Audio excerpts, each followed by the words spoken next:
Today we're gonna work on something totally different. This is being shot on a new camera. I got a GoPro to try and up my photography a little bit. And I've got this whole set of GoPro jigs and mounts, but none of them are really set up to work in a wood shop. So today what I'm gonna do is I'm gonna make an articulating arm that kind of mounts on the ceiling above my lathe to allow me to get those good clean shots, kind of pick up a lot of that shakiness that I've had in earlier videos.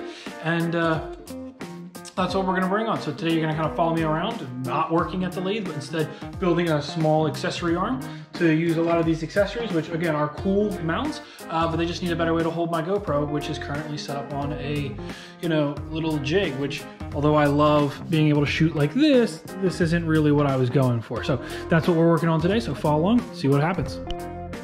So this is the lathe setup if you take a step back. And if you look right up top, this bar right here is where we're gonna be building the arm onto. And so what I've got here is my real professional drawings. What you can see is we're gonna build a basic little simple T-track using some laying around plywood. Gonna mount it to that, and let's get started. So our first operation is going to be trimming this board to the correct width, and take that off my measurements here.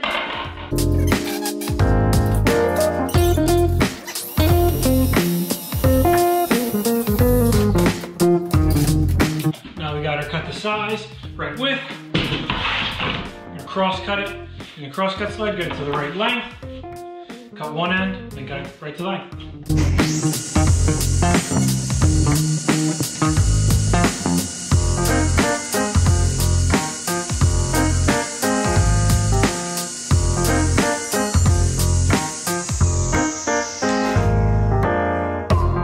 There we have it. So this piece will be the basis for the track. This will be the top of the T, and then we're gonna build a little carriage that grips around the side of this that will hold the articulating arm. Now that we have the T-rail set, what we're gonna do is we're gonna make the body that goes onto that. So we're just gonna use this offcut from the panel itself. It's about the right size. And what we're gonna do is cut out of this 3/4 inch piece some rails to run on that. So what we're gonna do is we're gonna use this offcut to set the table saw fence just proud of the surface of this piece. And that way, as we nibble away at this larger piece of 3/4 inch ply, it will create a ledge. That ledge will then grip onto the bottom of the T-track as we tighten it, allowing us to get a good fit. And so let's get cutting.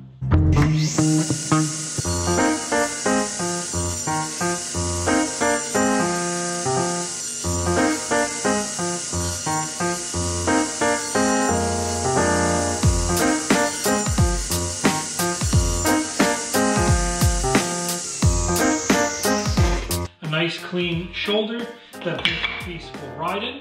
And so this will allow the board to clamp on as it slides across. We'll get this, and then I'll just cut this in half, and we'll actually get our two shoulders so we can grip it from both sides. Now that I got all the pieces for the rack cut, I have marked the center line on the main piece as well as on each of the tabs. And so these pieces are just gonna kind of line up like this, lock into place. I'm gonna hold them with a C-clamp just to make sure they don't move anywhere while I pre-drill, and then put in 2 screws. Nothing crazy. Again, this isn't gonna be getting a lot of pressure, it's just holding the GoPro, but I do want it to stay in place. So, a couple of screws, we'll get back to it.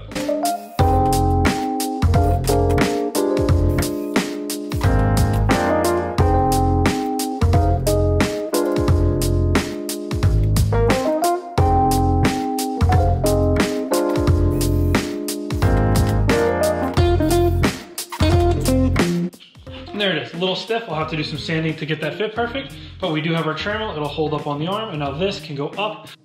This is the moment where the astute among you who watched that clip will realize that the bracket I put in there to test was actually the wrong piece. And I'll have to remount it using this, which is the actual T-track piece. I'm gonna save you the time of having to watch me do it twice. When we come back, you'll just notice this is a slightly different looking piece. To get the articulating arm done now, I'm actually gonna replicate this arm, which is already on my lathe, which came when I bought it, but it's a really great design to kind of keep things up and out of the way. And so I'm just gonna replicate that arm using some leftover oak flooring I have. So while I make that, I'm gonna throw this up on time lapse so you can kind of see the whole process.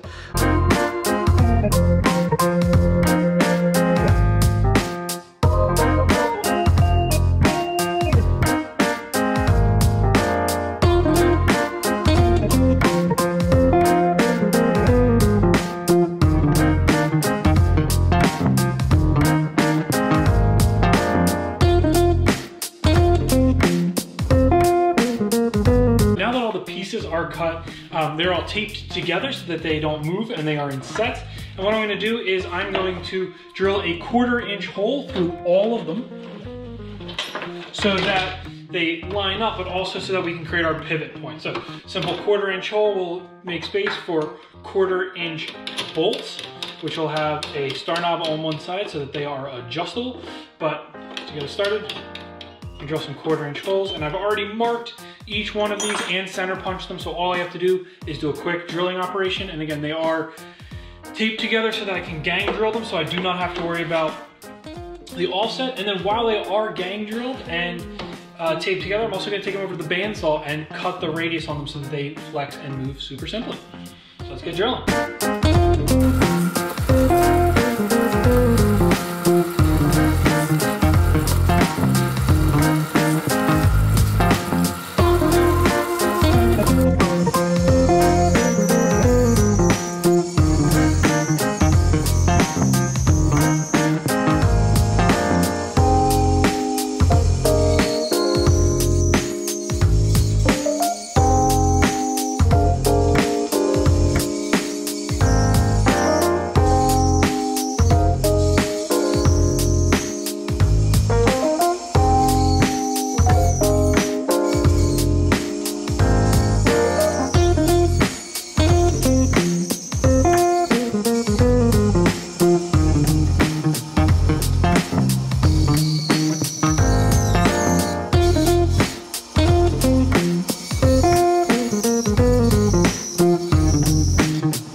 And there you have it. So all the links are now cut.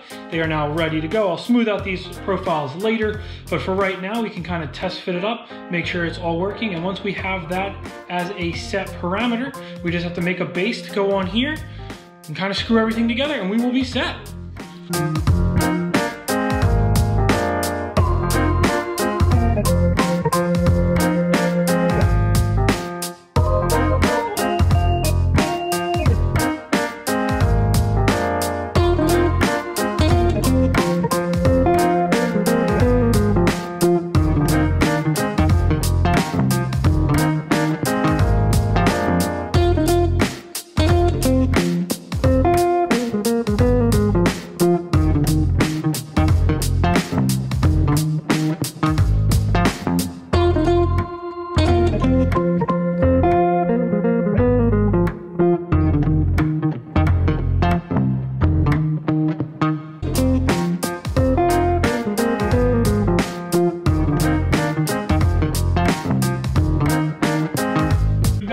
Ready, it is mounted, the carriage is on here, so all we have to do is line this up, screw it in place, put the arm in, and then we will have our articulating arm, put some knobs on it to keep it light in place, but we are ready to go.